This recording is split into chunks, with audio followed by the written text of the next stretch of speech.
Ashley Allen here for Nest and Fuel with Greg Biffle. Greg, how are you doing? I'm doing good. We're getting ready to do some practice with the KFC car and get it ready for the 500. How's everything been so far? It's been really good. The car's had a lot of speed when we got here. We had a little hiccup qualifying and little mechanical issues, so we had lots of speed. We're curious to see how it's going to run in the dual 150s and get a good starting spot. What was it like when you came here and you saw the new Daytona? You know, I saw it under construction, and I came and did a tour, behind the scenes when they were doing it, and saw the plans and everything. It's spectacular for racing and for the fans to have escalators in an area more like a baseball or a football stadium. So it's pretty neat. So you're a veteran driver. What was it like? I know it was about 20 years ago or so, but what was it like making that jump from Xfinity to Sprint Cup? Yeah, it was. It's a big jump to going from Xfinity to Sprint Cup, and the cars are quite a bit different, but all the racetracks are the same, and the competition level is so much tougher. It's a lot different between Xfinity and Cup. So Chris Buescher is actually making that jump this year. What does he have to look forward to, prepare for? It's just, you can't really explain it. It's so hard to. For the young guys to try and figure it out on their own. But, we're here for a support group, Ricky Stenthouse and myself and Trevor Bain. So we're helping him along, and it's kind of a satellite team. But, he ran some races last year, did a good job. I think he'll just gain experience. He won the Xfinity Championship, so he's a great driver, has a lot of skill. He'll be okay. So Roush Fenway has made a lot of changes this season, compared to 2014, 2015. What are those changes, and how do you think that will affect this year? It's going to affect it a lot. We've made so many changes.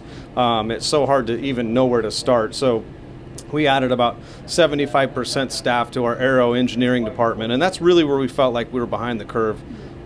Simulation, computer simulation, car simulation, new crew chiefs, new team engineers, lots of new stuff, different aero package on NASCAR side, different body on the Ford Fusion on our side. So lots of things. This is for me, it's like Chris Buescher starting Cup over again because there's so many changes this season. So we're excited to get on the road. We really want to get to Atlanta, Las Vegas, Phoenix, and see how we stack up on the intermediates.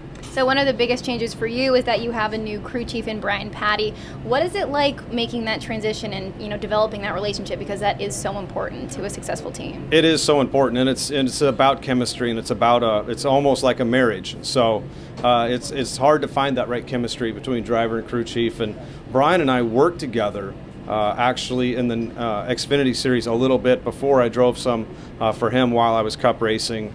And we actually won a couple races together, so we're hoping to get back to victory lane. So I know you guys also hired a new director of engineering. You have, a lot of new equipment, better cars. What was it like last year going into races knowing that you didn't really have the best cars available to you? That was really frustrating. It is, because we're so competitive, and we just didn't have the right people in the right places, and we needed more strength, and I think our aero department lacked a little bit. We kind of got stagnant. We learned a lot, but still behind our competition. So we feel like we're really, really closing in on them fast, and we'll find out in a couple weeks. And how do you stay competitive like that? It's hard to show up every week, and there's no quit in any of us. So it's show up and do the best job you can, and see what your results are. What are you most looking forward to this week? I think what I'm most looking forward to is getting back out on the racetrack with a fast car. Our car's fast down here, so it's so nice being able to run up front and challenge for the lead and lead some laps. That's really what we need to do, and that's what we're going to do. So you have some young drivers on your team, up-and-coming drivers. What is it like, being a veteran driver, seeing that new class come up? It's kind of odd because I felt like I was there not very long ago, when I had Mark Martin and Jeff Burton and those guys. So it's fun to coach those guys and spend time with them, but they got a few years under their belt now, so they're not too much of rookies anymore. What is your favorite thing about being a NASCAR driver? Gosh, I don't know. There's so many things. We love to drive cars and we love to race, and I love to travel, and so I get to do all those things every week. So that's a lot of fun. I get to do my passion and get paid for it, right? So we love it. Unlike a lot of drivers, you have been with Roush Fenway for a long time. What is it like kind of growing up in this system? I learned a lot over the years. I came in very young in the Craftsman Truck Series or Camping World Truck Series, and learned a lot throughout the years, here at Roush, and kind of worked my way into being the senior guy here. All right, thank you so much for being with us. Thank you.